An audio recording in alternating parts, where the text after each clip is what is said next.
Okay, guys. So this is chapter 3, Parker Elias of the UnTeachables, and we're doing remote learning right now. And so you'll please excuse my dogs if they bark or whatnot. But so I'm gonna get right into this because we have 3 chapters I'd like to do today.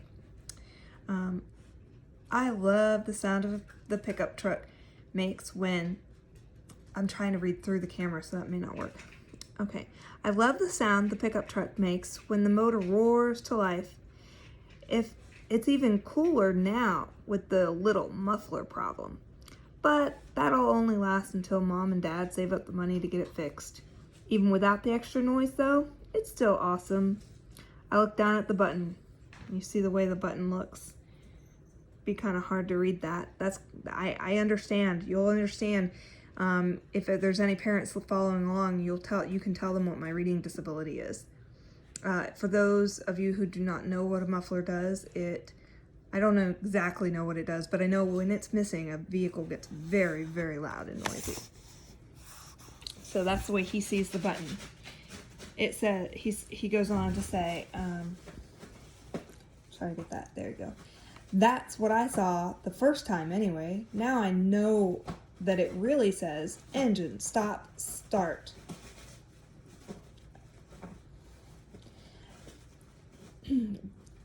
That's what reading is for me. I see all the letters, but they're kind of mishmash. Like my class at school, which is SCS-8, although it looks like SS8-C or S8-SC or even C-S-8S. It messes me up at first a little until I figure out where I have to go, and then it doesn't matter what the letters and numbers are in. So he's dyslexic, if you haven't picked that up yet. Just like me. The pickup jaunts over the packed dirt of the driveway before bumping into the paved road where our property ends. Our farm is right outside of town, so I haven't gone very far when a police car pulls up beside me. The cop gives me a thorough once-over with his eyes. I'm used to it. I'm kind of small for my age, so I look like a 12-year-old out for a joyride. Now remember, he's only 14, so it's not that far off. I thought the new girl's eyes would pop out of her head when I jumped down from the pickup on my first day of school. Or maybe that's the expression she gives everyone who knocks her book bag halfway to the moon. Let's set the record straight. I'm 14. Because we all know that makes such a big difference, 12 to 14, right? I'm going to turn the page. We are now on page 22. Don't let the drive any, they don't let you drive any younger than that, no matter what your special situation is. It's okay, though. The police around here all know me. The cop rolls down his window and peers into the flatbed of the pickup truck, taking note of the several bushel baskets of fresh tomatoes. So a bushel basket is a pretty big basket, be about the size of a laundry basket. You're just taking those over to the farmer's market, right, Parker? He calls. Right, officer. And straight to school after that? I shake my head. First, I have to pick up Grams.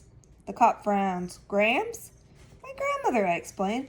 I have to take her to the senior center. Then school. That's why I have a driver's license in 8th grade.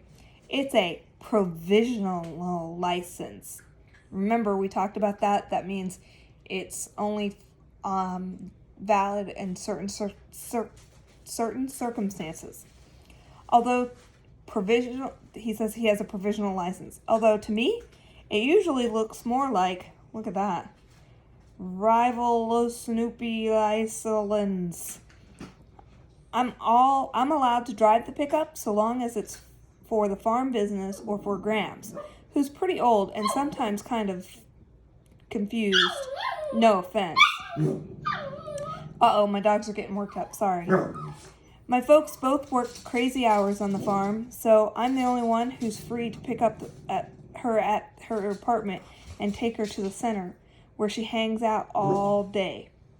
Then I drive to school, and after school I pick her up and I take her back to our house for dinner. She doesn't live with us, though. She refuses to to give up her own place. My independence, she calls it. So, do any of you know anyone that, an older grandparent or someone that won't give up their car, won't give up their independence, their ability to do things for themselves? That's something to think about. The law says I can do all of this because running a farm is considered a, quote, hardship. I'm so sorry about my dogs, guys. That's pretty stupid because we actually prefer living outside the city and having tons of open space when everybody else is stuck on a little postage stamp of grass. In fact, they call houses, just by the way, I'm not reading right now, they call houses postage houses that have little squares of land. Okay, back to the story. Plus, we don't have any livestock, which means animals, so we don't have to do all the really gross farm things like sticking your arm up the butt of a cow. I've seen that on TV, but hard pass. I dropped off the tomatoes at the market, watching the clock impatiently while Mr. Sharda weighs everything to the millionth of an ounce. Then straight to Graham's. Oops, sorry. She's waiting for me in the lobby of her apartment building, but she's wearing a winter coat, and it's like 80 degrees out. So I have to park, and we go upstairs and put away the coat, and by the time I return from the closet, she's in the kitchen warming up leftover meatloaf for me. But Grams, I'm going to be late for school. Breakfast is the most important meal of the day, kiddo. I used to like it when she called me kiddo, but now I'm pretty sure it's because she can't remember my name. It bums me out. To be fair, she called me kiddo before she forgot my name too. The difference is now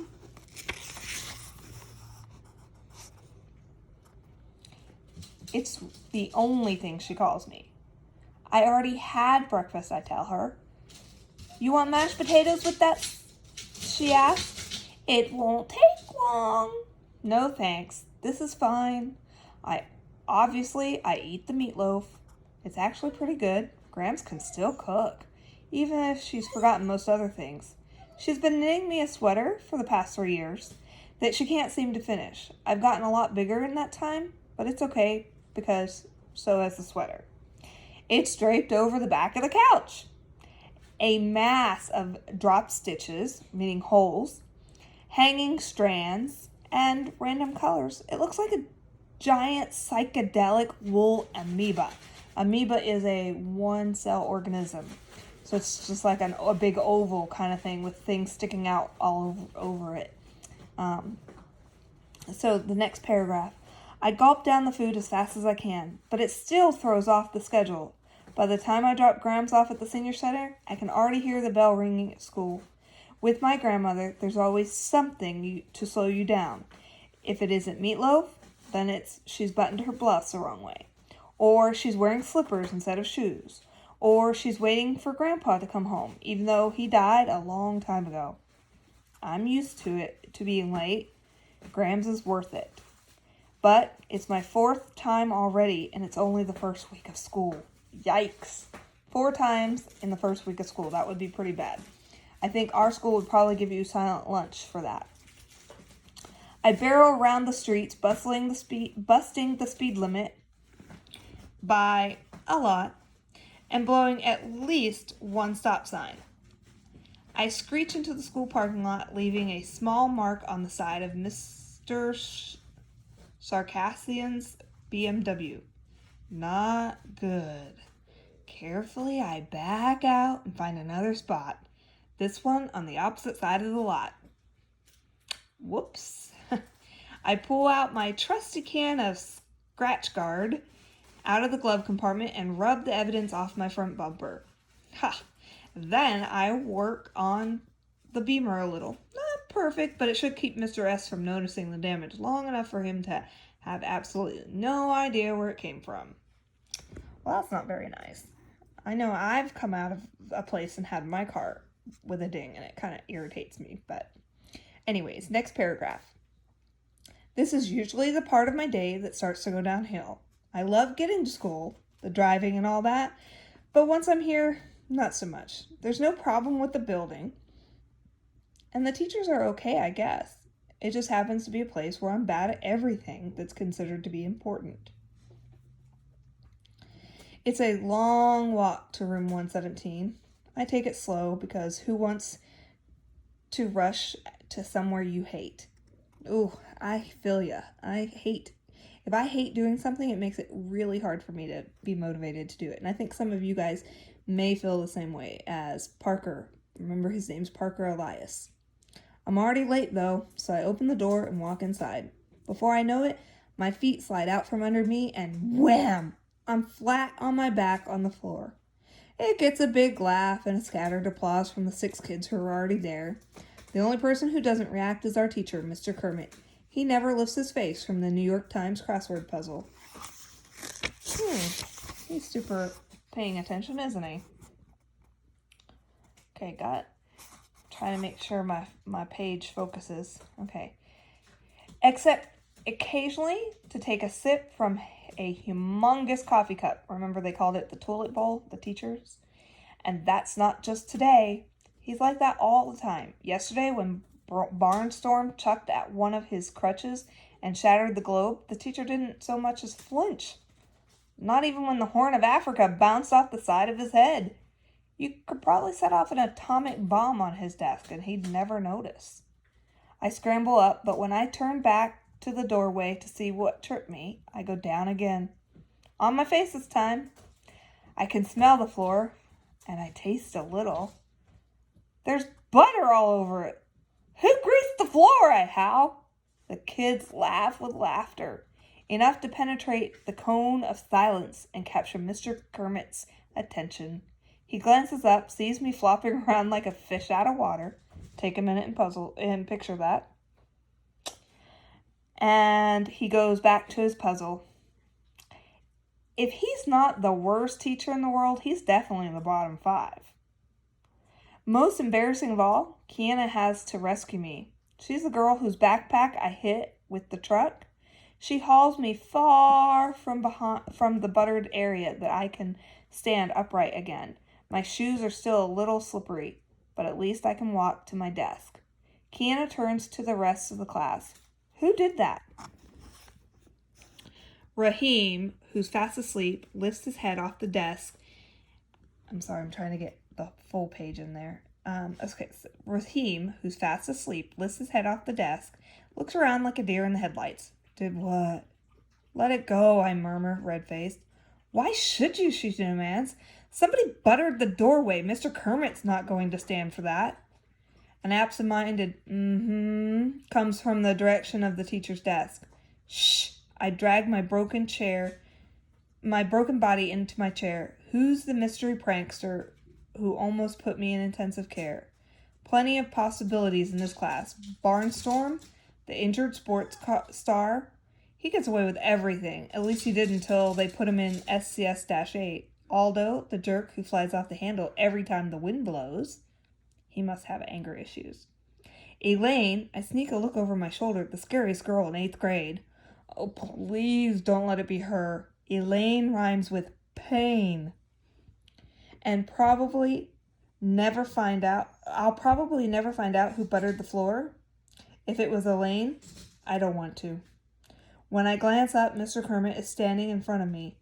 At first, I'm flattered that he's come over to make sure I didn't have a concussion. Concussion is actually it's a brain injury, but no. He places a worksheet on my desk and wordlessly returns to the crossword puzzle. So he doesn't say anything, he just returns back to the crossword puzzle.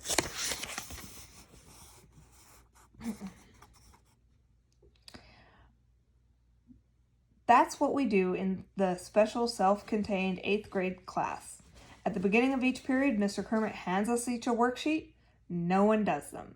At least that's how it was at the beginning. There were a lot of paper airplanes sailing around the room for the first few days. I figured Mr. Kermit would get mad, but he never made a peep about them. So the airplane stopped. What was the point of making them if you couldn't get a rise out of the teacher? Eventually, it got so boring that the only possible thing to do was the worksheet. It's kind of hard for me though because the letters get all jumbled up. Even if it's math, they never just ask what's 5 plus 3. They have to make it a story about 5 brown rabbits and 3 white rabbits having a rabbit cotillion. A cotillion? Cotillion is a party. So that's where I get lost. Cotillion looks like licit loon to me. I hunched over my paper, trying to make heads or tails of what seems to be unbreakable code, when, at the desk beside me, Kiana sits down with her pen and peers at my paper, which is untouched as the minute I got it. You haven't started yet? She hisses. Sure I have, I replied defensively. Oh, I think she's going to catch on to him. Okay, let me get my paper set. She isn't sold. What question are you on? 1, I shoot back. I'm taking it slow, okay? I return to the work, staring at the letters, willing them to arrange themselves into a form that makes sense to me. I guess I look like a scientist peering into the microscope because she blurts, "You can't read!" Yes, I can, I say defensively. I'm just pacing myself. She reaches over and plants a finger on question 1. What does that say? There's no talking in class, I tell her. You want to get us in trouble? Mr. Kermit takes a long, loud slurp of his giant coffee. Read it, she orders. And I don't. It's not like I can't, but it would take time. I don't feel like it, I say. Ooh, sorry. I don't feel like it, I mumble. Parker, she urges, this is stupid. You can't get help with this, or you can get help with this. You just have to tell the teacher. But nobody can help you if they don't know there's a problem. My eyes find Mr. Kermit. His attention never wavers from his crossword puzzle, even though Raheem and Barnstorm are sword fighting with rulers, and Aldo leaves the room altogether. If I had to depend on Mr. Kermit for help, I'm going to be older than he is before I get any. Remember, he's ready to retire. But she's right, guys. If you don't tell the teacher that you have a problem, then we can't really help you. So that's chapter 3 of the UnTeachables. We've met Parker Elias, we've met Kiana, and we've met Mr. Kermit. A quick hint, we're going to meet Aldo next. So, thank you for being patient with me as I read.